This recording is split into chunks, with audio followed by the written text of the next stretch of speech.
Last week on Unglossy. When you throw a shot from far in basketball, you call it a prayer. So then I Mhm. was like, yo, when the prayers go up, the blessings come down. And then I just started talking like random. I was like, yo, that's that halal wrist. And then it just exploded. Bleacher Report posted it. Everybody was ESPN everywhere. Drake started following me. And the first thing he said to me was like, halal wrist is going crazy in Calabasas. From the top. Go ahead. I'm Tom Frank. I'm Jeffrey Sledge. And I'm Bug B. Welcome to Unglossy. Real stories, unfiltered dialogues, and the voices moving culture beyond the gloss of hype and headlines. So buckle up, Unglossy starts now. Good morning, fellas. Hey, good Good morning. morning, good morning, good morning. We are back for another episode of Unglossy, and we had the Yes. special privilege of really, Jeffrey and I, being a fly on the wall for a live recording of TrillStatik 5, the latest chapter in Bun's annual live recorded series. This time, you set up shop in Miami, building the album from ground up, right on a live stream, just like you do every year. You're on every track. You had a great lineup of guests who dropped in throughout the session. Really, no advanced announcements. Everyone gets revealed as they walk into the studio, and the result is an album that is going to come out this week. Correct? Yes. It's Tom, actually, Tom, are it's you mad actually, that are you mad? Tom, are you mad that Bun didn't ask you for a verse? I was a little mad because I had one prepared and I was ready to go. But, maybe next time. Next time, yeah. we'll save it for the deluxe edition. The deluxe edition. Yeah, the 50th anniversary, maybe. But yeah, no, I mean, it's something that we do every year. It's really just an exercise in execution more than anything. Um, we believe we make an album that there's a demographic of people that would definitely appreciate it and enjoy listening to it. But I would not say that it's a cash grab in any way. No. It's very hard to monetize this in the way that we do it because it's very unannounced. It's extremely independent in the sense of like we fund everything, we send out the invites, and whoever shows up gets on the album, right? And it's funny because every year we'll have people that say they're coming, and then for one reason or another they can't make it. But at the same time, there's always somebody that finds out we're doing it and they call like, yo, y'all doing that shit right now? Right now. Yo, we're going to pull up. And then people will see what's happening. I'll give you a story. The first year we did TrillStatik in New York, we were pretty much on the last song. We were done. And there was a guy there, an artist who's amazing on his own right. His name is UFO Feeve. And he's from the Bronx and he's part of Terror Squad. So he's at the recording of it, right? So he calls Joe. Fat Joe happens to be in town for some up retail store business, right? Um, and he's like, "What are y'all doing?" He's like, "Yo, they're making an album like right now." He kind of broke it down like they're in here with they cutting the beat on, they writing the rhymes, and they're laying the shit like all in real time. And Joe's like at home in the bed, like his wife didn't come, so he's in their New York spot. He's bored, right? He's up. He's like, "Fuck it, I'll come down." Like I ain't doing shit. I'm bored. That shit sound like fun. I'm gonna come down. And then Joe drove down, put his verse together. And keep in mind, we were done. Like we're at like 12:30, 1 o'clock in the morning, and we're done. So Joe decides to come. So we got to pull up another beat. We got to write to it. Joe came in, and like I said, Joe was in the bed chilling. So it took him a while to get warmed up. So we ended up staying for a little over another hour after we were pretty much done because we got somebody like Fat Joe willing to contribute to the album. That always happens. And being in Miami on South Beach or during Art Basel weekend and people see that we're recording and they look around the room and like, oh, so-and-so, he's there. And then they're like, oh, and y'all smoking tree? Yo, we pulling up, right? and so most guys are trying to find, something to do on the beach. So we ended up, as always, getting some extra people to come up. Somebody popped up, yo, you want to jump on this record? Yeah, why not? That's kind of how we got Tony Sunshine on this album. You know what I'm saying? I was surprised to see. I mean, in a good way, but I was like, oh, he got Tony up in that joint. You know what I'm saying? I'm pretty sure Term linked that. I'm pretty sure Termanology Okay. link that up to get Okay. Tony in. But Tony was in town, and Tony was hearing, and he was excited about possibly coming through and checking out the vibe. And Term was like, "Yo, don't just come check it out. Come get on the album." Yeah. And I will say with that, we have a very special clip of Tony Sunshine on the mic. Hello, gentlemen. All right, we're back. Hello. We are back, and from what I've been told, we're now into 10 show. We have 10 tracks laid. Yeah, so we started playing vocals officially at 3:00. It is now, what's the time on the clock? 10:15. 10:15. So I guess a song maybe every, song and a half every two. I don't know what it is, but we're on song 10 right now. You rolling? Yeah. Damn, you guys are rolling. So the album's almost done. Technically, we're about to finish one of the songs. While he is on one song, he's about to come back and jump on this other one. Okay. And you've done 16 song, bars for every song. This song is me and Termanology. Tony Sunshine is doing the hook, and at some point, Fat Joe's Oh, word? to You got show up. Tony there? Yeah. Tony right there. We're having fun, man. People are popping up, showing up, just throwing people together. You know what I'm saying? Throwing some shit up against the wall and see what sticks. Being completely spontaneous and improvisational and of the moment, living in the moment, creating in the moment. You know what I'm saying? Letting people watch IRL. A lot of moving pieces, as you can see. People trying to get. Yeah, I'm watching it on the YouTube feed right now. There's a lot going on right now. Tony's next. Tony, you're next, right? Yeah, I'm right in. Yeah, Tony Sunshine in the building. Baby. Terror Squad Bronx. Tony Sunshine. Big Buster. You got Busta Rhymes on the phone. There he is. That's crazy. You in the city. We all in the city cooking up. I love it. Buster just happens to be in Miami. He's in the studio right now recording. I asked him for a drop. He said, "Shit, send me a verse. I want to do a 16." So we're gonna send him a song. If it's just me and Static in here making an album, it sounds one way. But the more people you add, the more of a vibe you create, the more of the energy you build up. All that shit lends itself to the product. And that's some talented guys who can create on the spot like this. On the fly and make a whole album. you gonna And put not it on only that? the guys that are rapping, but the guys that are like cutting and editing and everything else. Yeah, absolutely. It'll be the intro. Fuck Actually making beats, Never uploading been on stuff. anybody else on Yeah. the intro. It's as organized and chaotic scene as you can put together. I like it though. That's how it's supposed to be. Yes. Tony's about to record. His mic is about to be hot. So we need radio silence, as they say, in the room. All Radio right. silence. I'll give you guys a bird's eye view of this. Okay. Mike is hot.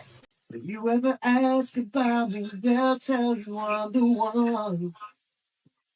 I got a 9 on me, but I'd rather show you love. I've been around the world and I. One more time. Let's go, Tone. If you ever ask about me, they'll tell you I'm the one. I got a 9 on me, but I'd rather show you love. Mira.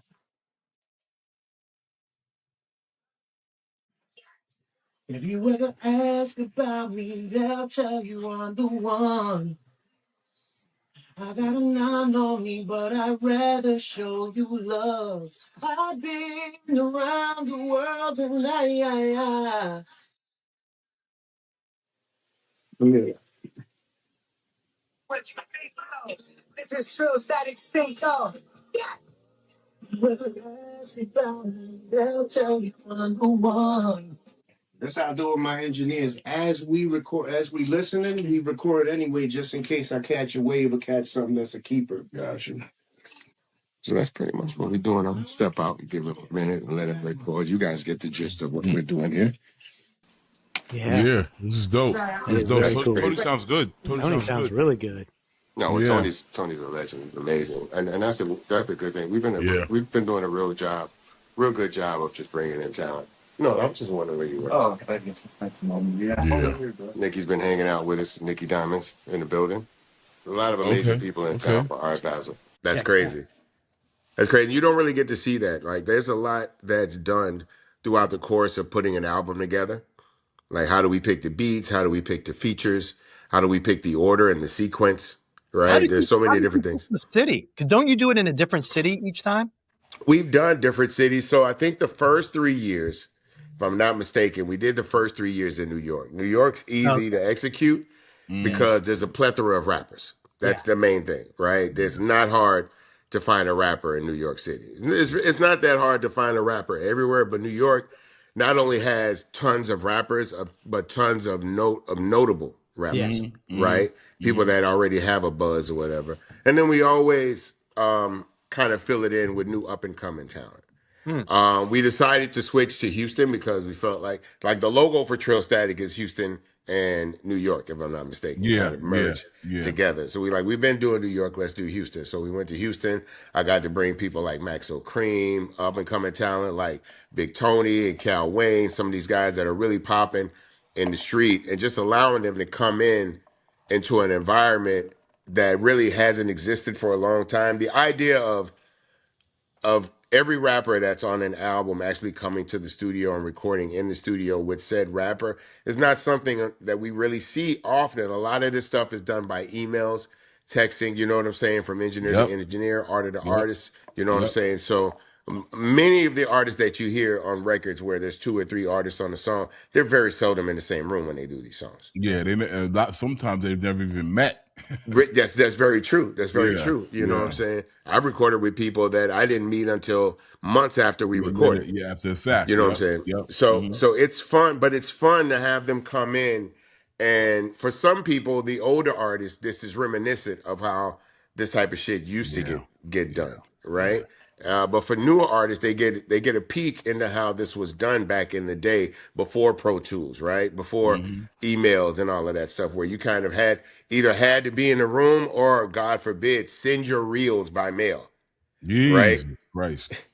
Now, the younger artists, do you find they have a harder time with this because they're not used to it? Like, you're used to being in studio with people, right? Yeah. And there's a younger artist who does it via email, and I guess the question would be, do they have a harder time with it? And then B, it probably is a little bit of a cultural shock for them, because when I watched it, it was amazing because I was watching it all happen in real time, and it was really interesting to see the process happen.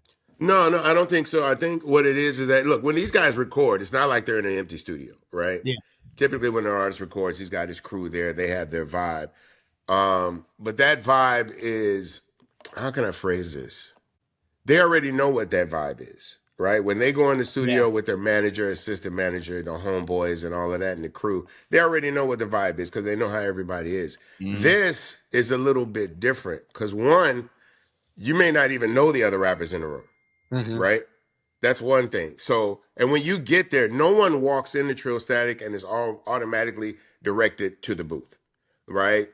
At some point you got to sit and write your rhyme, and there's probably other people writing to another beat while you're writing to your beat. So you might have to either exclude yourself or put in some noise canceling headphones and whatnot so you can kind of zone out. But like, say, for example, let's say UFO Feeve. I'll just use him as an example, right? If UFO Feeve is to come over, he gets to meet Rico from Chicago. He gets to meet Primo Rice from the Bay Area. He gets to meet GP from Port Arthur. He gets to meet Propane from Houston, right? And some of these guys know each other, right? Like Rob Banks made an appearance. Rob Banks is from Florida.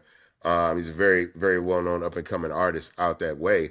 And I'd never met him before. I'd heard of him. I had never met him before. A couple of guys were familiar with him and never met him before. Now these guys get to vibing. Next thing you know, they're out by the pool, smoking weed, having mutual respect for each other. Those guys will go off and start creating music. You know what I'm saying? So I'm just really bringing, I wouldn't say, no, I think it does. I bring more of a communal vibe to it, right? And because everybody loves hip hop and loves to rap, it's very easy for them to be a part of what we're doing. And you might be there and be like, you know, writing your rhyme or whatever. And then this kid goes up in the booth. And this one was a little bit particular because we didn't even have really a mic booth. Yeah, we noticed. You know what I'm saying? So everybody laying vocals is in the room with every other artist. Yeah. So we literally have to say, Mike hot, so that people know somebody's recording. Yeah, You know what I'm yeah. saying? And then they start hearing people. They be like, yo, that nigga's not. Like I remember when Primo was laying, they're like, well, where's this dude from? I'm like, he's from the Bay. He's like, got it. He's killing it. And they're all different, totally different type. Like Primo Rice is very deep into the pimping aspect of things. Rob Banks is more of a gangster. I had this guy Free who was one of Floyd Mayweather's artists from Canada. Hmm. And we had another guy that came in with Nicky Diamond. So Nicky Diamond saw what we were doing, from the owner and creator of Diamond Supply Co. Very popular streetwear brand. He's Yeah, done some clothing, of the yeah. biggest sneakers ever. He's responsible for the Diamond Dunk sneaker, you know what I'm saying? One of the biggest sneaker releases of all time. And he had a homeboy with him named Yardcore. He was a reggae artist. Just happened to be with him. And we were like, yo, you want to jump on something? And the guy was like, yeah. So we pulled, Static had like a rock and roll like riff track that played very well. I was like, yo, we got reggae artists. Do we have anything that would lend itself to that? He pulled out the perfect track. That guy's there. The Yardcore guy is laying vocals. My friend Free is in town, the guy that I'm talking about, Floyd Mayweather's artist. He comes by, right? And he's like, This yo, is all can I on get on Saturday. anything? Yeah, and he's Yeah. also like he's African Caribbean, right? So when the reggae guy started going, he knew exactly how to jump on it. I jumped in the middle. I'm kind of the conduit, right? My job is to make sure if there's one artist on the song, then I compliment that artist, right? But if there's multiple artists on the song, like on this particular reggae song, I have to bridge the gap. So like even with the song with Primo Rice, I had Primo Rice at the beginning, and then we had Rob Banks at the end. So it went from pimping to gangster shit. So I, in the middle, have to kind of be that segue where I kind of start on some pimp shit, but then it gets gangster. So that's my job, is to make sure that all the energy works together, regardless of who we decide to put on what beat, right? Yeah. I'm the guy that's got to bridge that gap and bring it all together so it's cohesive. Wait a You know minute. So what's interesting? You know what's interesting, Bun? Like, not I guess that's not really a tangent, but this creative process reminds me of when y'all shot International Players Players video. Anthem. Yes. Because what happened with that video, for those who don't know, is there was obviously, we paid for the video and there was a production, it was great. And then it was during Soul Train Awards, am I correct? It was during an award ceremony. I don't know if it was BET or Soul Train. It might have been BT. It was one of those award ceremonies in LA. And what happened is the video set, the treatment is set, and we're ready to go. And then people whoever award ceremony it was, people who were out there for the award ceremony started hearing about the video.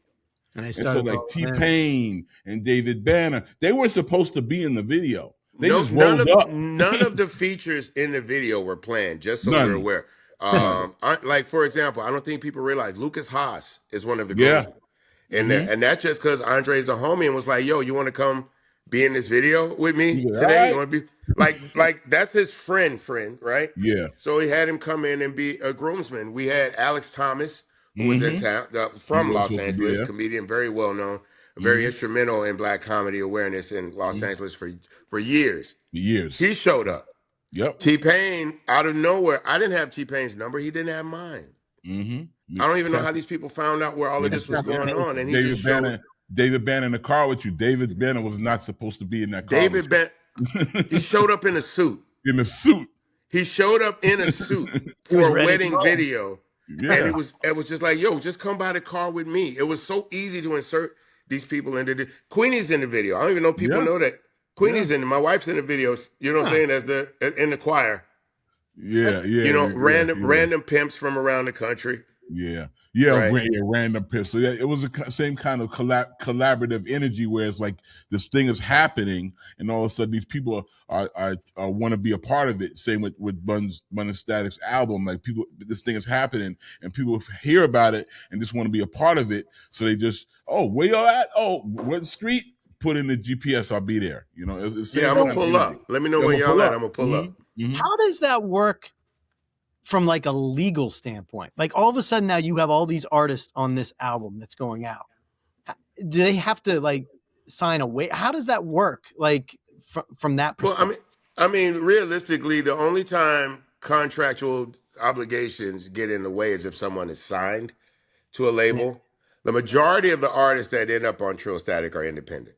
That's the beauty of it. Okay. You know, we take pride in finding guys that are bubbling, like right on the edge, giving them an opportunity to be a part of this project, thereby allowing them to connect with all of the respective fan bases, not just my fan base, not Yeah. just Static's fan base, but every single artist on TrillStatik, whether small or major, has a fan base. And those fans look for those artists on certain projects. And then when they find them on this project, for one, they're going to be on a song with me. They'll probably be on a song with another artist. They're being produced by Static Selector, who they probably have never Yeah. got production from.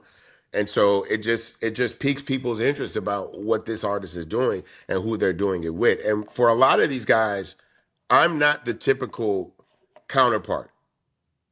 Mm-hmm. You know what I'm saying? So there's the beauty in that. And then the other person that we typically put on the record is not somebody they're familiar with, right? So it's about creating as much diversity in the lineup, not just in the album, but even in how we decide who we put people with. We try not to put people together that, one, know each other, unless it's easier, right? Like me and Kweli and I are good friends. So the song, every time Kweli jumps on TrillStatik, the song he does stands out a little bit because we have a really good rapport with each other. Yeah. You know what I'm saying? So, but no, it just gives an opportunity for artists to meet other artists and bond naturally. Some dudes are liquor guys, some dudes are cigarette guys, some dudes are weed guys, some dudes are sober. And based on that type of thing, that's typically how friends make friends, right? It's a Mm-hmm. giant So you network. find guys that are like, somebody might, be outside hanging out, whatever, trying to write his rhyme. Somebody fires up a cigarette. Hey, let me get that. You got another cigarette? And then guys just start talking. Or, guys smoking some weed, like, yo, can I hit that? And it just starts. And then people just typically bond in the way that humans bond, right? With like-minded people. But it's a very wide palette of artists that come from a wide-ranging group of cities from around the country. And everybody just brings a different energy to the table, but we're all there collectively for the same goal because we love to rap. Like that's the whole point. Yeah. TrillStatik is a project filled with people who just love to rap. Like TrillStatik as an album, or if Static and I were a label, we couldn't afford a Busta Rhyme verse. Yeah. Right? We couldn't afford a Fat Joe verse. Right? But these are guys that hear that guys are getting together not because of money, right? Not because of fame or cap or any of that, because they just love to rap. And anybody that loves to rap is always welcome at TrillStatik. We don't draw the line between whether people know who you are, you're from a city that's popping, you got a hit record or anything like that. If you like to rap and you want to bring your best to the table and try to go against other dudes that just like to rap, the door to TrillStatik is always open. It's always open. So let's talk about you on this record. You have a unique thing that you have to do, which is you got to go on every track. Do you pre-write this stuff, or does it have to happen in the moment? I can't pre-write it because I have no idea who's going to be on the song. Yeah, you don't know what you're doing. So I could get on the song. If I get on the song first, then I set the tone. But I'm typically not on. The only song I'm on first is maybe the intro, obviously because it's me, and then maybe the second song. But once I start writing, other rappers in the room have a beat. Okay. So they've already been given a beat. So while I'm writing and rapping the intro, they're already writing for their song.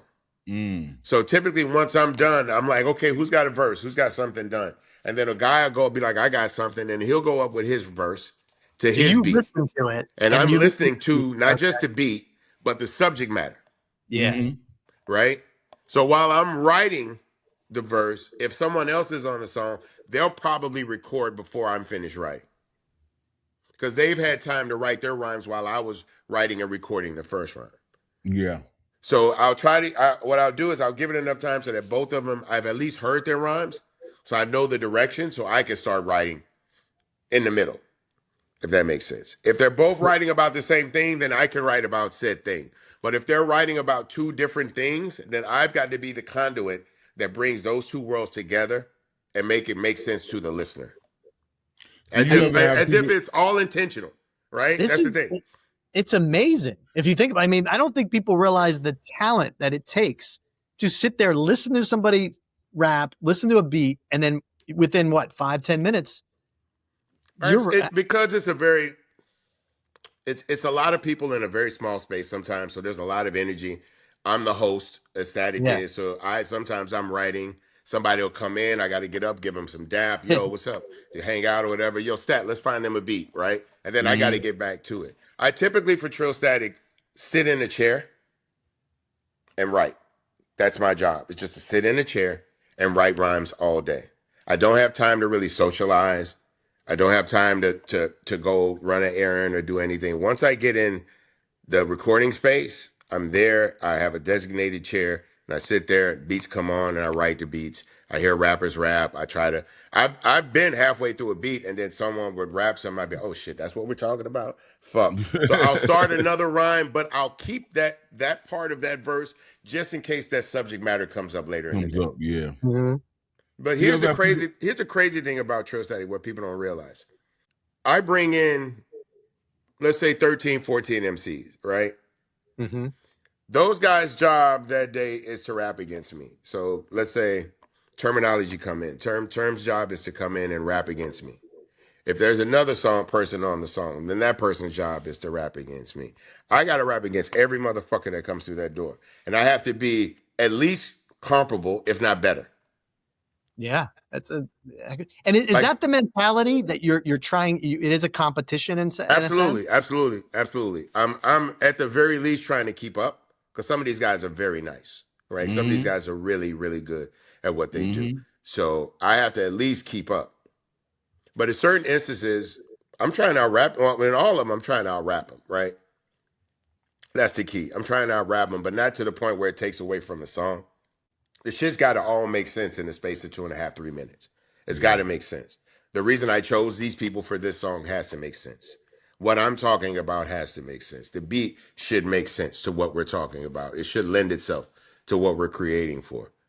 And it's been working. It's been working. But it takes a lot. I will not lie to you. It takes a lot. Not so much the idea of who I'm rapping against. That's cool. I can deal with that song per song. But I'm on the clock too. At the same time, I'm on the clock. So like I can't take more than a certain amount of time. I can't devote more than a certain amount of time to every verse because everything gets longer and longer. Yeah. So I have to figure out what the theme is, right? I have to figure out what else everybody else is doing, figure out what I'm doing, make it make sense, and bring it in a timely fashion so that I can get to the next song and stay on time. That's the whole thing for me, is trying to write a rhyme that makes sense, that people think is nice, it's comparable to the other rhymes around me, and potentially as good or even better, right? That's what I'm looking at. So I'm trying to out-rap every motherfucker in the room. I don't care what they come with or where they come from. But rapping against guys like Termanology is tough. Rapping against guys like Propane is tough. You know what I'm saying? We have Bone Crusher on this album. It's very hard to stand out. Yeah, it's very hard to stand out on a song where Bone Crusher's diaphragm is literally filling the entire space. You know what I'm saying? He's a very proficient rapper, but he's a very, very good at elocuting this shit.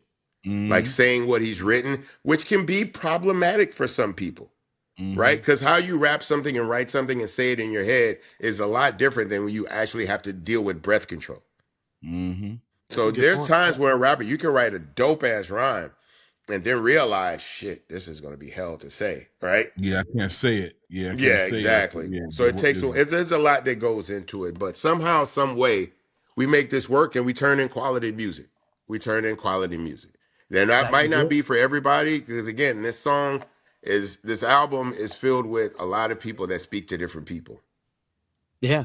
But that's the beauty of trying to, in the same way that I put someone that represents this and another person that represents that in the same room together to create, hopefully by creating that song, we can get these fans to appreciate this artist and vice versa. And then hopefully everybody appreciates my effort. And then we put it out. And again, it's not a money grab. I'm not saying we don't make money. We make enough money to make this worthwhile. Yeah. Right? Because it's not cheap for everybody, especially Miami. It's not cheap for everybody to go to Miami. But we do have sponsors, and there is a level of underwriting that goes into it. But nothing that we can go and buy a new car for, and you know what I'm saying, to pay the mortgage off for the year. You know what I'm saying? But there's enough money that we generate to make the effort to do this worthwhile. Gotcha. And Jeffrey, I'll have to jump in here because we got a show now. We have a great clip from Bun this past Saturday. Yep. Mike. So basically every year, DJ Static Selector, this gentleman right here. What up? Yep. Peace. That's Nikki Diamonds from Is that Diamond it? Supply, by the way. This is Nems from the FYL. That's Slims. So we got Is a lot that of is that, different. is that Nikki from Coney Island?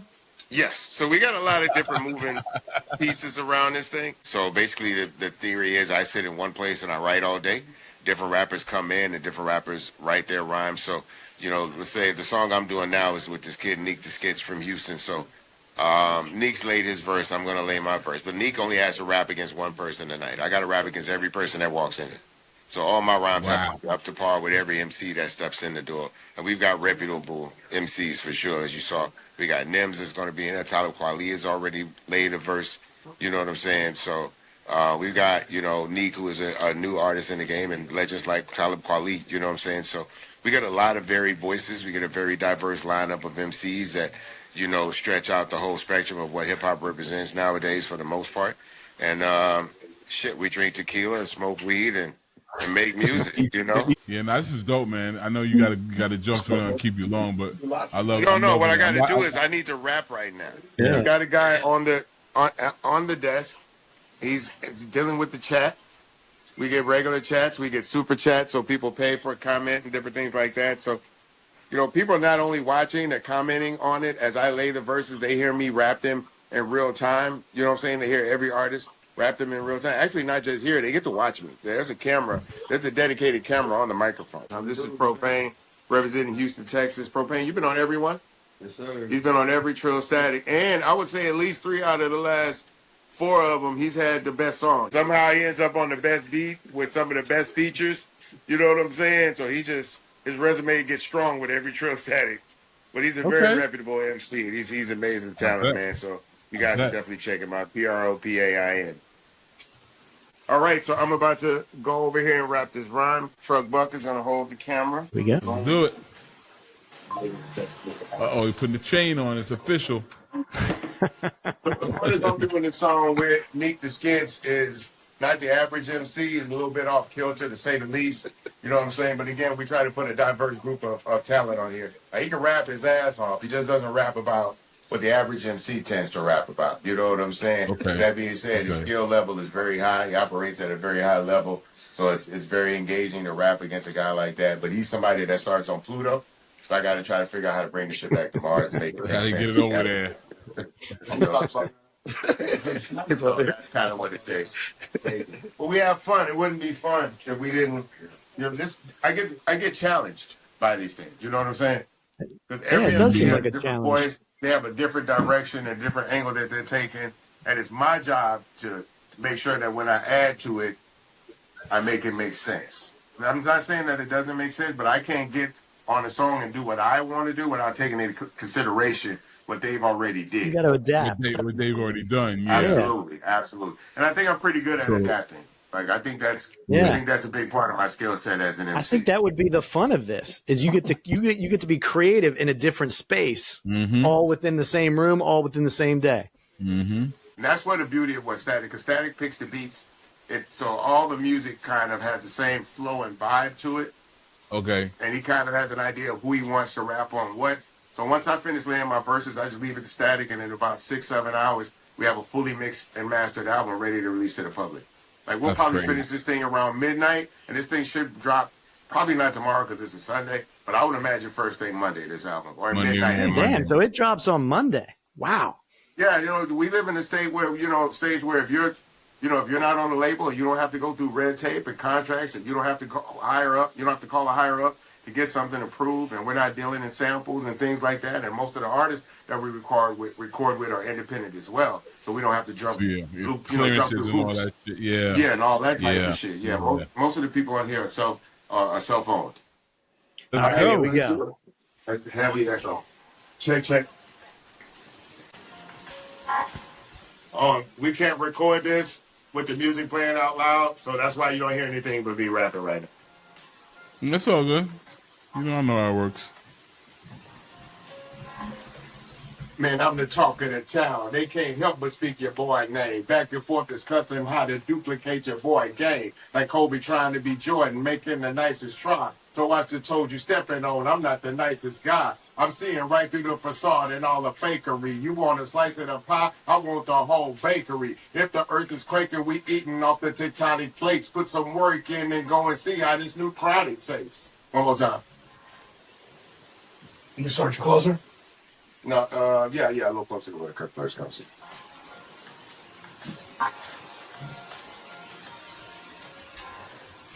Man, I'm the talk of the town. They can't help but speak your boy name. Back and forth discussing how to duplicate your boy game. Like Kobe trying to be Jordan, the nicest try. So watch the toes you stepping on. I'm not the nicest guy. I'm seeing right through the facade and all the fakery. You want a slice of the pie? I want the whole bakery. If the earth is quaking, we eating off the tectonic plates. Put some work in, then see how this new chronic tastes. Can you cut the music on out here so at least so I can still communicate and talk to them?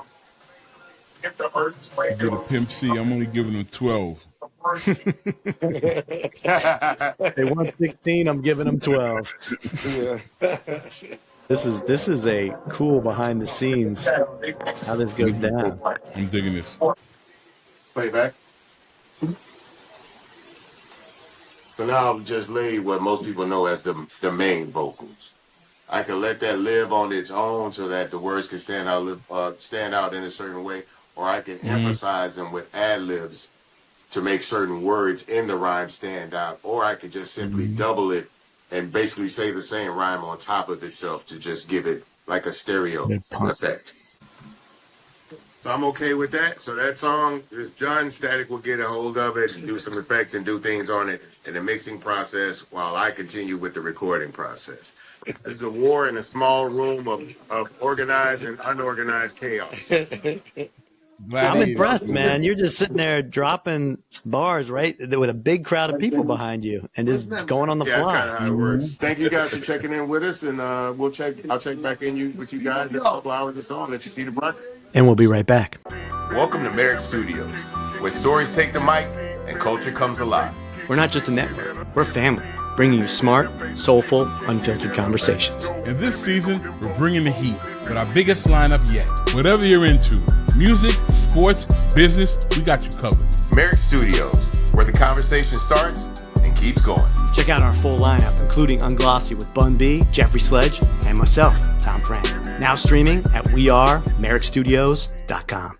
Master the art of lyricism with Pendulum Mink, the first school for rap. Learn elite techniques through immersive lessons, real-world exercises, and guidance from hip-hop icons. This is where MCs sharpen their skills and glow boldly on the mic. Ready to level up? Visit pendulummink.com and start your journey today. And now, back to the show. All right, so now I got to ask you this question. Who blew you away? Like, I know everybody did a great job, but was there a couple people that maybe was unexpected that popped into this Saturday? And like, tell us a little bit about the cast of characters that are ultimately on this. Yeah. I'd never been in a company at Tony Sunshine before. Oh. Yeah. Right? Tony Sunshine he's got an amazing voice. He's got an amazing voice, and he knows how to record it. He knows how to record it. We didn't have to coach him. We didn't have to ask him to layer more melody, you know what I'm saying? Type of thing. He knew exactly what he needed to sound like. He brought a great verse dealing with the subject matter of what Term and I was talking about. You know what I'm saying? He did it all very timely, very professionally. You know what I'm saying? And was happy to contribute. Again, I had never met. There's mutual respect, obviously, but I had never met him. And he was like, yo, I would love to come and be a part of this project. He did a dope hook, right, that hit the nail on the head of what we were talking about. And he sang the shit out of it, you know? And I was very impressed that he put that together in such a timely fashion because, again, I had no frame of reference of the work ethic of some of these people, right? There's a kid, Rico. He's a artist from Alex. I don't know if you know Alex from Closed Sessions. He's a very prominent. He's a very prominent guy in the hip hop community in Chicago. And John Monopoly. He's John Monopoly's artist as well. Oh, okay. So his name's Rico. Rico came in, and I was blown away by it. Rob Banks, who's a rapper from Florida. Street-oriented rapper, a lot of vibes. I don't know if I heard this wrong or not. You guys may want to double check. Apparently he's Shaggy's son. You know what? I've seen him. If it's the same kid I'm thinking He's got the about, long braids. He's got long braids. Yes, Yeah. yes, I've Apparently, seen he's him. he's I've seen Shaggy's him son, online. Shaggy's son. but he Yeah, I've seen never him brought online. this up. Right? I don't think Mm-hmm. he's embarrassed or ashamed of his father. I don't think he wants to use But he his just wants to father's be his own name. person. He wants to be his Yeah, own wants to be person. his absolutely, own, yeah. absolutely. But somebody's like, yeah, he's Shaggy's son. I'm like, word, but he's definitely doing his own thing. Like nothing he's doing is derivative of what his dad does. He's not trying to live off his dad's fame or ride his dad's coattails. He's trying to be his own guy. You know what I'm saying? And there are a lot of artists nowadays that rap a certain way. Like a lot of guys are not writing rhymes. They're just kind of getting in the booth and feeling their way through a verse. It's kind of hard to explain, but they're just kind of feeling their way through a verse. The first time I'd ever saw it might have been about 12 years ago with Jim Jones. Recorded something for me when I had the Middle Fingers group, and he kind of worked it out that way. And in the midst of recording it, it sounds scattershot, right? It does not sound like it's going to cohesively come together. And then it's done, and they press play, and it sounds just like every other verse that sounds great Somehow that it people are does. recording. The assumption is that because they're recording it differently, that it may come across differently or sound differently. No, it sounds just like almost every other rhyme that's ever been written. It's just recorded differently. Recorded differently, yeah. So no, Rob killed it. Rico killed it. I will say the Texas Collective, Propane, GP, and Otis, they did a great job. And GP and Otis kind of were doing it virtually because they were in Houston. GP was there during the week, but I came in late, and GP had to go back home when I got in. Gotcha. So we set them up a mobile recording spot. They had a guy that moves mobily, so we set them up in my homeboy's printing shop, so he could set up a makeshift studio in the printing shop, and they could record their vocals in there. So Propane and I recorded in Miami, and GP and Otis recorded in Houston, and still the song cohesive. It sounds just like it should. We're all on the same note. Everybody's talking about the same type of thing, you know what I'm saying? But in their own voice, in their own way. And that's what I like. You know, like you can listen to what people are doing on the song, but it's not for you to try to rap like they're rapping or use the same cadence or the same flow or whatever. It's really just about so everyone's aware of the common theme of what we're talking about, and then just kind of go from there. But yeah, no, I'm in terminology. Let's talk about terminology, right? I would argue terminology might be the hardest working rapper in hip hop. This is a guy had Why do over you his say career. why do you say that? He's done over 50 albums. Wow. Yes, I had no idea. He's done over 50 albums. I didn't know you did that many. Wow. Like he's rapping at a high level, extremely proficiently from an independent standpoint. He's been self-funded the whole time. And so for him, it's a numbers game. It's purely a numbers game. In order for him to succeed in this stuff, it's output, right? He has to be there when people are always looking for new music and their favorite artist isn't supplying them with new music. You can type in terminology and he's probably got a new album out right now. Yeah. You know what I'm saying? Yeah. And it's all high level stuff. Like he's rapping his ass off on every verse, on every song. You know what I'm saying? I don't think he gets a lot of the credit that he should get. Obviously, he hasn't had that breakout hit record yet. But the body of work that he's been able to put together through his career is bananas. It's really, really bananas. And he comes in and he's as much as it's static in my and my album, Termanology is the heart of TrillStatik. I can absolutely say this because rapping is the smallest part of what he does during this album. He's the guy that makes sure artists are okay. If people need something to drink, liquor, weed, whatever it is that people want to get comfortable, terms on it. So him rapping throughout let's say a 10-hour period, his participation to the actual album as far as recording might be 30 minutes. And the rest of those 9.5 hours, he's trying to make sure every other artist and every other guest is comfortable in the room. Trying to make sure everybody has what they need to be who they need to be in the moment. If we don't have it, we're going to get it. And Term's going to make sure you got what you need. So he does so much more. Guys like JFK, who's another MC, a good friend of Static, he's the same way. He's there making sure that the infrastructure is sound, right? Yeah. That we're in a place that's conducive to what we're trying to do. And if somebody needs something, just like Term, he's ready to fill it in. More than likely, he's making sure Static has what he needs. You know, keep Static in a very comfortable place. This was very rough because we started recording at 2 p.m. and Static's older brother had died at 4 a.m. Damn. Oh, Which is Sorry to hear that. crazy because Wow. last year he lost his dad during TrillStatik. Damn. Like his dad, the anniversary of his dad passing was just 2 days ago. You know what I'm saying? And then this time he lost his brother literally hours before we were set to record this album. It was a very, very, very hard day for Static to push through. I can't You know what I'm imagine. saying? He was dealing with a lot of emotions, but he still showed up. I told him, I said, look, we can push it back a week. We can do whatever you want to do. He's like, Yeah. no, we're going to do it for him. Like, we're not only we're going to Wow. do it, we're going to do it for him. But he was very emotional. He was very emotional throughout the day. He I'm went from sure. angry Very to well. sad to confused. I mean, the whole spectrum that he was dealing with, like in the midst of trying to put this album together. So, myself, the camera guys, and the engineer, we were like, look, let's lock in. Let's make sure that we're doing everything so that he doesn't really have to do anything. Do a lot. Yeah. You know what I'm Yeah. saying? And so he was able to kind of deal with it in the moment. You know what I'm saying? Address it, grieve in the moment, and then pick himself up and get back to doing it. Wow. So there's a Wow. lot. There's a lot that goes into making these albums. There's a lot of sacrifices that go into putting these albums together. But that just shows how much we love the art and the craft of what we do. Him making beats, me writing rhymes, and everybody else that's involved. We really love this hip hop shit.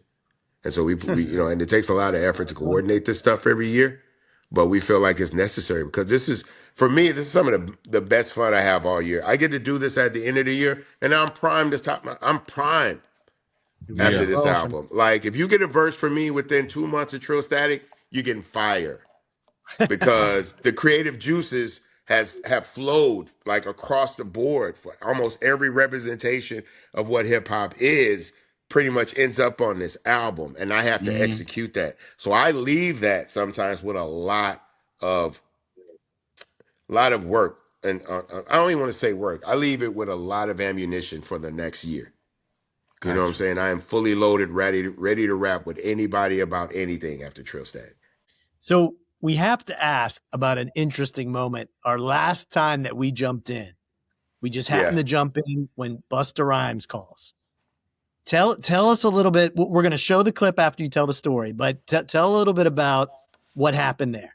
So we're finding out that different people are in Miami, right? So like Benny the Butcher's in Miami, Westside is in Miami. I think Rock Marcy was out there. Ferg, a lot of different people happen to be in Miami for Art Basel for different reasons. So, we put the Batman signal up to some of these guys to see who would respond to it. And so Static gets a call from Busta. And Busta's in a studio, right? You can see he's in the booth. You see the mic, the filter. It's obvious he's in the studio. And we're like, yo, you in the lab? You know what I'm saying? You in Miami? He's like, yeah, I'm in Miami. I'm in the studio. It's like, y'all out here, right? I'm like, yeah. I was like, we call and see if you want to get on this TrillStatik, but obviously you can't come over because you're in the studio recording. He was like, nah, send me the beat. Send me the beat and I'll get to it, right? And so we send him the beat. And then probably about 30, 45 minutes later, after he's had the beat, while I'm on with you guys, he calls back, right? Because he's already done the verse, but he had things that he wanted to say in the moment, right? Particularly about me. And so you guys, and you and I were all filming in that moment about the room when Buster calls. And then Buster proceeds to go into this, I don't know, 15, maybe 20-minute dialogue about how much respect he has for me as an artist, as a friend, and about how I was one of the guys that basically made him reevaluate how he even looked and thought about how this rap thing really works in terms of how other artists are creating and how people come in and are prepared for different things. And he told a story about the time where we recorded a story which I had forgotten years ago. I had forgotten this story. And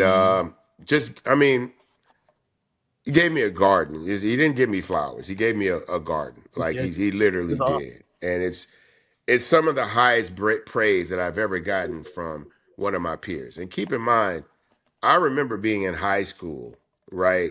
My first rap battle was over the single of Leaders of the New School.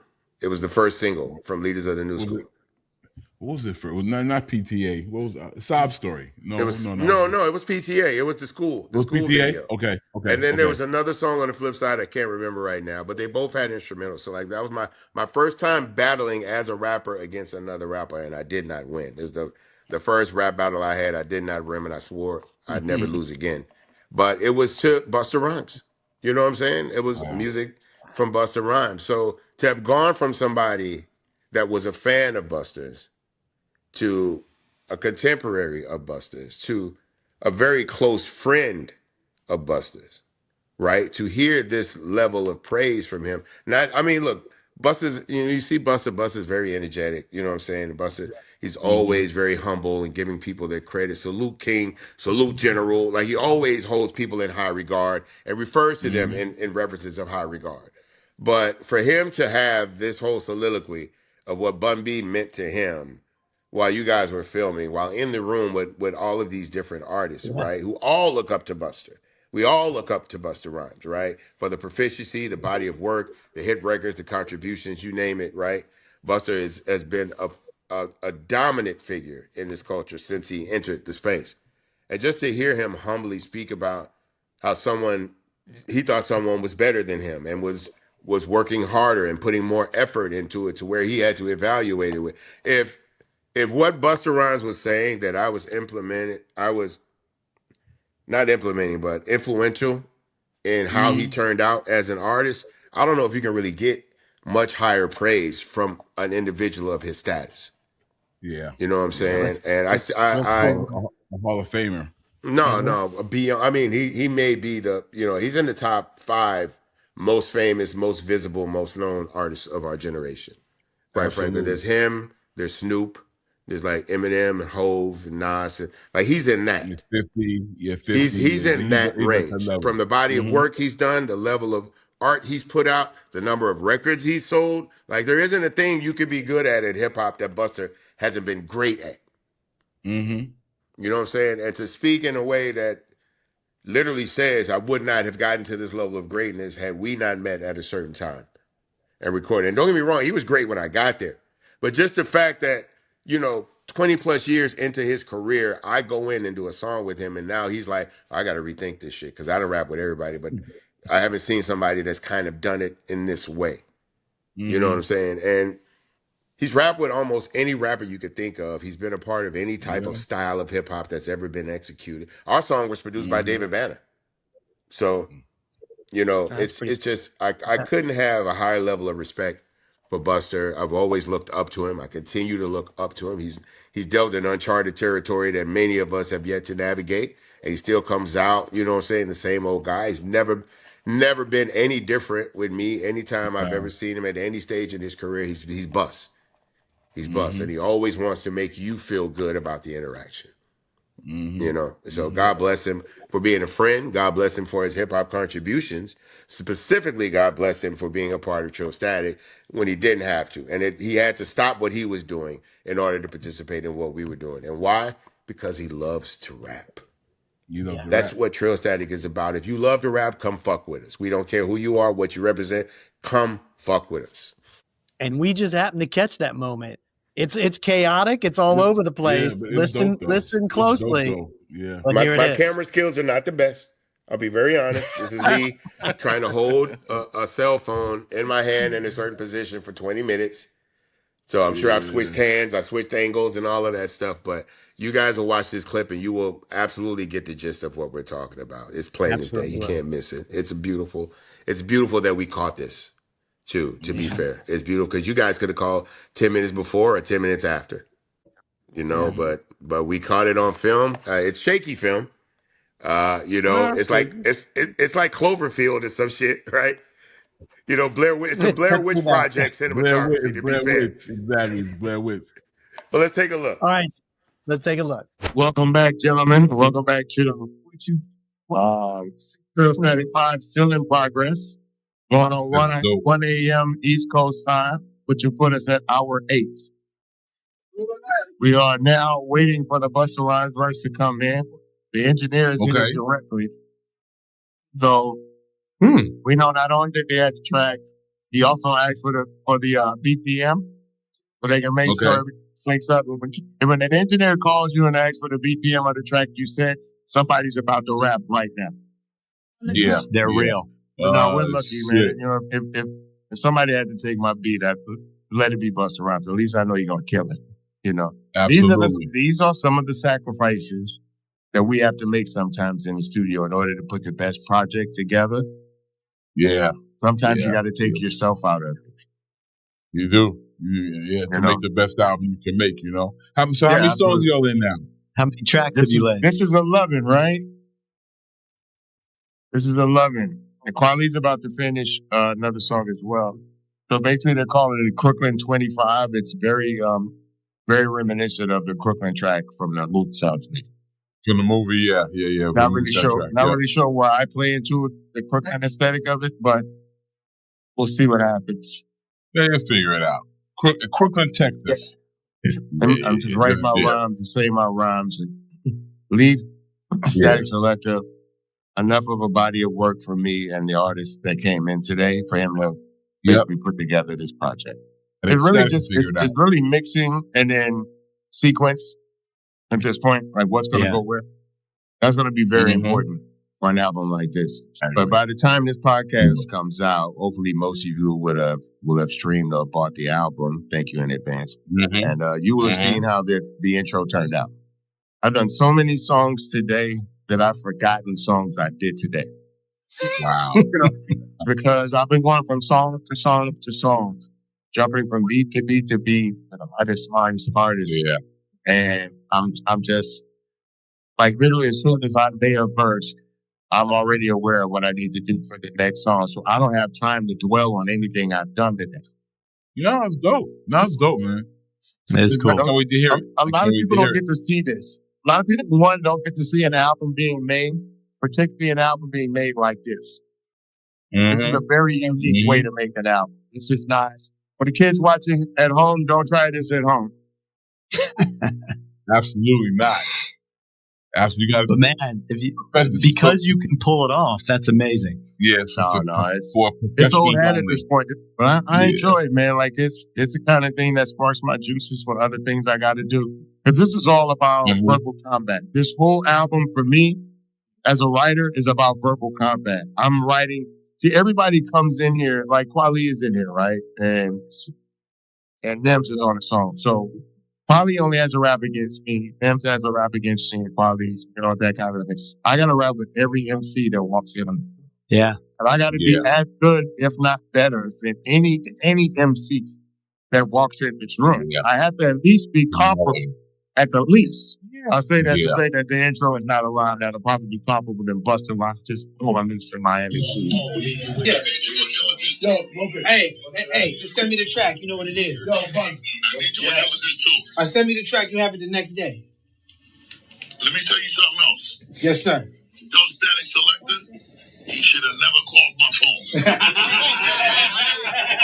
Let's go, Buzz. Hey, yo, it's going down. It's going down. First of all, let me just say this on the record I'm gonna say this on the record in front of everybody. There is no MC. Yes, film your cameras. Everybody got their shit. Everybody. All right. Yo, Dez, don't press play. Don't do nothing. I'm saying this on the record right now. There is no MC on this planet in my 35 years of professionally recording that I have ever seen come to the studio. I did not send them the beat in advance. They did not know what they was walking into. They heard the beat, listened to it for about 3 minutes and 45 seconds, and had the verse. I will never forget this day. This was somewhere around 2010. All right? That man is standing in that room with y'all. He had a red Supreme hat on. The big homie. He's not the big homie. He's the Godfather. Yes, indeed. He's the Trill father. Big homie niggas, there's big homies that's below him. I'm not calling him no big homie. I'm calling him Godfather. Yes. Yes. No, listen to me. No, eighth and ninth, yes. And Bun B comes in there.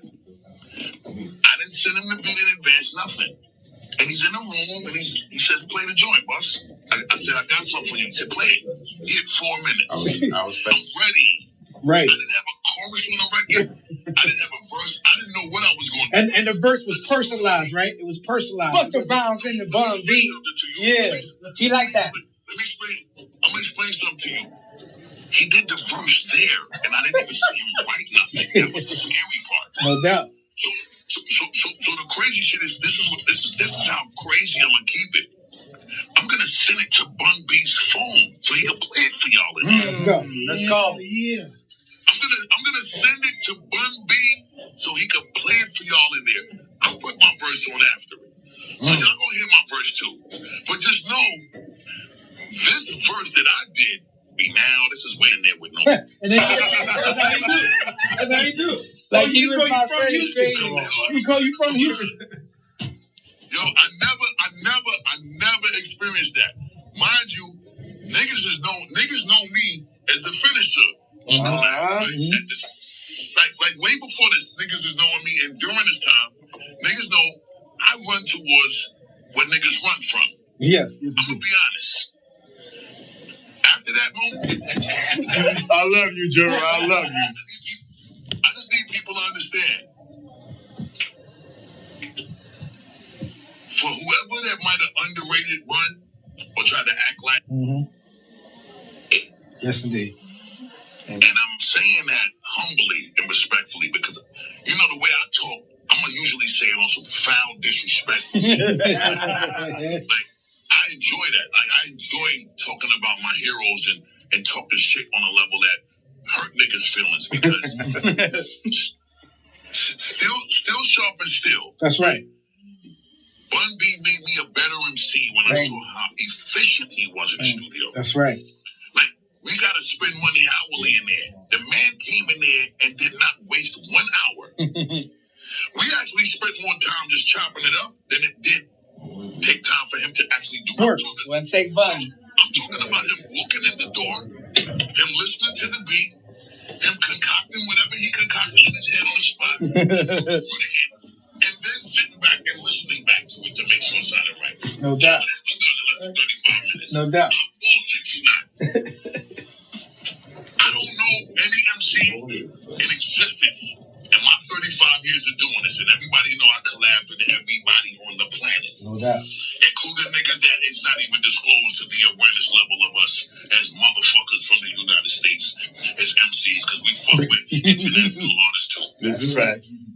Never seen nobody do what Bun B did in this moment to me. I still can't take it, because I still can't take that record. Well, that's you need a big payback. I still ain't do that. So I'm saying all I this think to you say, better body me on this. not only is it an honor and a pleasure to get on an album that y'all are doing in real time. I couldn't believe y'all actually do this until Static told me. Static came in my studio with me. Me and Static vibe on levels motherfuckers don't know. Static could call me at 4 in the morning and be like, I'm pulling up to the studio. This is true. And then Static could stay in the studio with me while we press play and record songs until 7, 8 in the morning. We smoking the most incredible cigars, sipping that Amos wine, and then we go to motherfucking to the crib, and then we'll get into this shit another week from that day. Oh, so I see you, Static. You got the pristine sticks right now. You see what we're doing? I see you. Now look, Quali. Yes, sir. Another one. There's no time at all that I call this man, and this man never tells me no. Never. He never tells me no. The man always delivers for me. Never has he ever said no to me. Bun B never said no to me. Static never said no to me. I will never say no to them. Yo, Term, let's cook. Let's go, baby. Let's cook, Term. We got that classic with Primo, but we need another one. That's what I'm saying. I mean, we got to keep cooking. I stay cooking. working with Static, Talib, Bun. We cook. We cook so much. We got shit we ain't even put out yet. This is true. I'm telling you about never. This is great. You ain't lying. Yo, Bun, I'm sending it to your phone right now. That's you bad. hear it. And then my verse is done for what y'all sent me tonight. I'm sending that too. It's coming right now. Let's go. TrillStatik 5. Let's go. TrillStatik 5. God bless you, General. Thank y'all for including me. God bless y'all. I love y'all. What a night. I can't wait to hear this music now. Now you got me piped up. All right, so now we have to ask. I mean, it all came together. Like, what's the process right now? Like, where are we at? Like, how can people see this whole thing, hear this whole thing? What happens next? As of the recording of this podcast and this particular conversation we're having, it's available on all platforms. Like right now, it's available everywhere. Right now. Yes. All right, so go download it. It's on every streaming TrillStatik platform available. Everywhere where they sell music, like Apple Music, Apple Store, or Google Music, anywhere music is sold, anywhere music is streamed and appreciated from, we dropped it on Bandcamp first. Okay. Bandcamp's the easiest thing to upload music to, you know what I'm saying, and make it accessible to people. And so we did that first, and that's a pay as you want kind of a situation. So people get, whoever wants to have access to it first, this is the way to have sex. I apologize, my phone's in the other side of the room. Right. Can have access to it first, but it's available for everybody right now. right now. Yeah, and you can still order the limited edition vinyl, correct? Yes, and we're working on. We also have merchandise that we were going to release online, but we may actually pop up in New York and have an event for TrillStatik. Because Mass Appeal has acquired the old Stadium Goods building on Howard Street. Oh, did they? Yeah. Okay. So for the month of December, they're turning it into a pop-up retail store available for hip-hop artists. So anyone that has merch or anything to sell right now, Mass Appeal has a space available to you in New York. It's a free space. They're not charging any fees to rent out the space and occupy the space. I think they're putting maybe a little bit on top. Like if your shirt's 25, they may want to charge 27 or 28 on it so that they can make something from the pop up. Cool. But we're looking into producing some merch because we were just going to make it available online for pre-order. But now and they've got a DJ booth, so literally Static could come in, he could DJ the event. I could come in, rap a couple of songs. Guys like Termanology could maybe come in and do the song that we've done for the album, make merch available for sale, greet the fans, try to figure out if there's a way to get some burgers there to bring the people out. You know what I'm saying? I'm sure. But we got Bring a some very burgers to tight New window York because before it's only for this month. So we've got next week, and then you got Christmas, and then somewhere between Christmas and New Year's. Yeah. But we're talking to the designer and the producer of the merchandise. We know what the window is, so we're trying to figure out in that window of time when he comes, can I make it to New York? Is Static available? Or will we have a guest or two to come out and pop up or whatever? But we're looking into that now. It's just a very tight window because it's already, the 11th, the 12th? The 11th, yes. It's the 11th right now. So we've basically got 12 days to get this done because I got to be back home by the 23rd. So we're trying to figure it out. We got to figure it out. Yeah. Well, thank you for both Jeffrey and I being allowed to be part of this. Yeah, it was dope. It was really cool to see the inside of how this all worked. And as we end the show, I'm hoping we're gonna roll out maybe a little sneak peek of TrillStatik 5. So why not get the full album everywhere? Why not? We'll get a little sneak peek in here for the full album. Check out all the places that you just said. You can download it anywhere. Make sure you pre-order that limited edition vinyl, which will be available exclusively at RRC Music. Static Selector. When I step in the building, I make you niggas wanna choke. That's right, motherfuckers, we are back. TrillStatik 5, live from Miami Beach, Florida. You already know we back at it again, baby, like we never left this shit. The Trill OG, Bun B, and Mr. Show Off himself, Static Selector. From H-Town to Boston, all the way to motherfucking Miami Beach. And now, with no more further ado, we present to you motherfuckers TrillStatik 5. And with that, Until next week, leave us your comments or questions for the show on Instagram at Unglossy or YouTube at Merrick Studios, and spread the word, listeners. I'm Tom Frank. I'm Jeffrey Sledge. And I'm Bun B, the co-host of TrillStatik 5, out everywhere right now. Unglossy is produced and distributed by Merrick Studios.